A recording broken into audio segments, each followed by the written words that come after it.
Welcome to the second part of our Mikrokosmos review. This is from Table 4, and we'll be taking a look at Patibong and Higadrone. Let's take a look first at Patibong. Patibong here is a praying mantis, if you know, if you remember. And of course, there's a few alterations right here. One look close here is his eyes are now relocated to make him look a lot more realistic.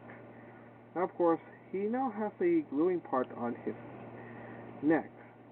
You can actually leave that off, but it's also advisable if you want. That's optional. Now, there's not much alterations in this guy compared. Not much alterations. Now, transformation is very, very simple. Now, since my hand's a little bigger, and this is the only way to go. So just get this arms out, and here we now have Patibong in Foldabot mode. In this Foldabots mode, there's not much change, though. So that's going to be. But the support on his on the mantis arms makes him stand a lot well. Now we will be looking at Higadrone right here. Higadrone is probably for me the hardest Foldabot to ever build. Now, why did I title him like this?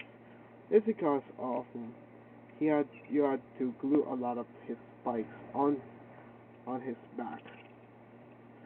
Now since he has a lot of hair spikes this time, I decided to double sandwich two of them and glue them onto the back like this. Now there's also alteration here, especially this head is now fixed on rather than just mounted as an extra piece, where you can actually connect it and reattach it as when you're folding it into his arm mode. And in combined mode, it is actually arranged like this. The new version, the spikes are now on top. Transformation is very, very simple as well. Just like the Patibong,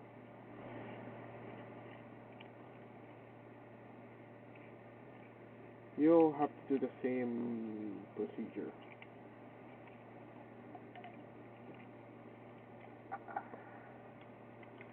And of course, here's Higadrone right here, and you'll notice that he has some battle ravage going on right here, like most of his other comrades. But the only one who hasn't had a lot of battle ravage is Patibong. Higadrone's original design didn't have the colored Agimat crest right here. In this version, it's now colored. Now, you'll also notice that there's a little slit on the mouth, on the head of the centipede, which is, of course, will be used for later. But of course, here's another problem. He's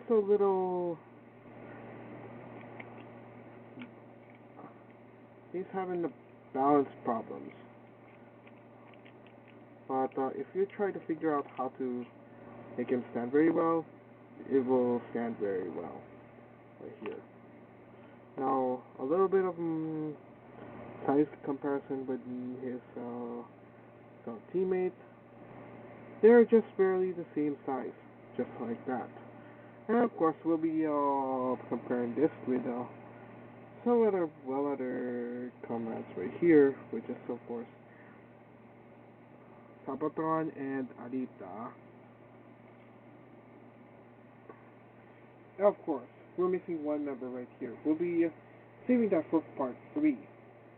Of course, both of them actually have some ultimate equipment weapons too.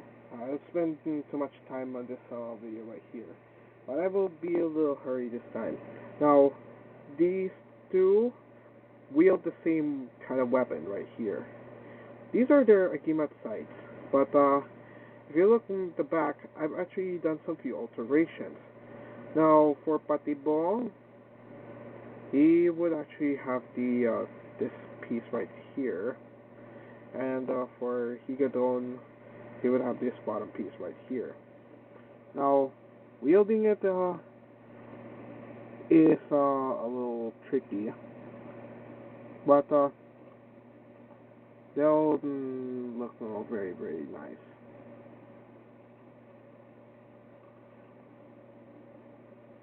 And it's a bit heavy for them.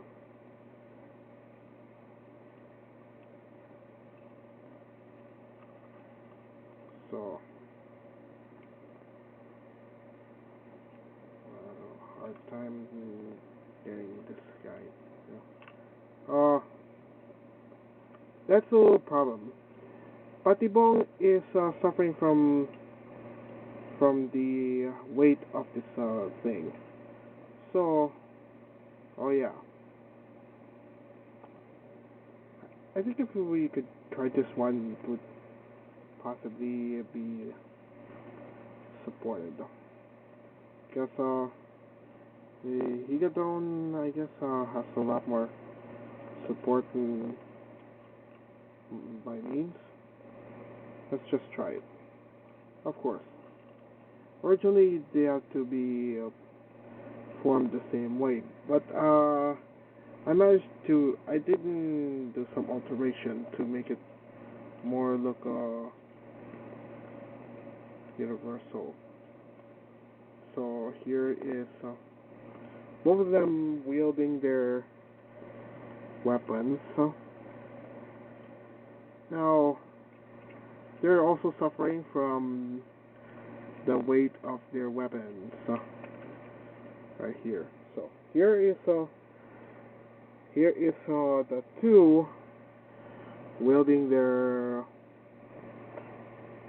ultimate equipment weapons right here.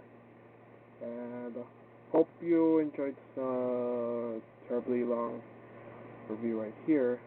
But stay tuned for part 3, which which we will be looking at Alakdan, the main leader of the